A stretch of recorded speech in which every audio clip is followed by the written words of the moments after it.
I'm Sharon Lee, and I'm the Executive Director of the Low Income Housing Institute. We currently have 8 tiny house villages, and Interbay Village is a great example of what's been working.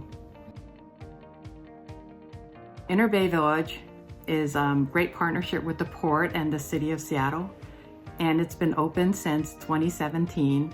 And we're especially pleased that the Port and the commissioners have been supporting it and renewing the lease year after year.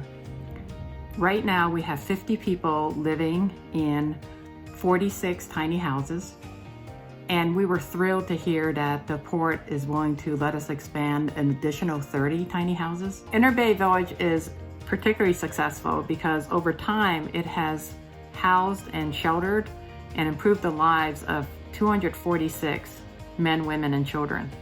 And we've been very successful moving them into low-income housing, transitional housing, reuniting them with family or friends. And so very few people have returned to the streets, which is the goal. We do not believe that people should be living long-term in a tiny house, but that it should be a short-term stay and a bridge to low-income housing. We have a extreme affordable housing crisis. You could be working full-time and you cannot afford the market rate housing.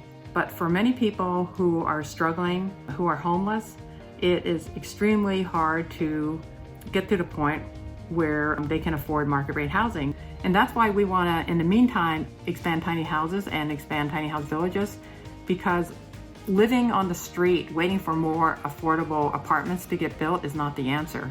It's the ultimate goal that everyone should have a safe, affordable place to live. But in the meantime, we can't continue to have people who are barely surviving. We think tiny house villages are a great way to protect people, and not just that they have safe shelter, but they actually have a viable and successful pathway to permanent housing.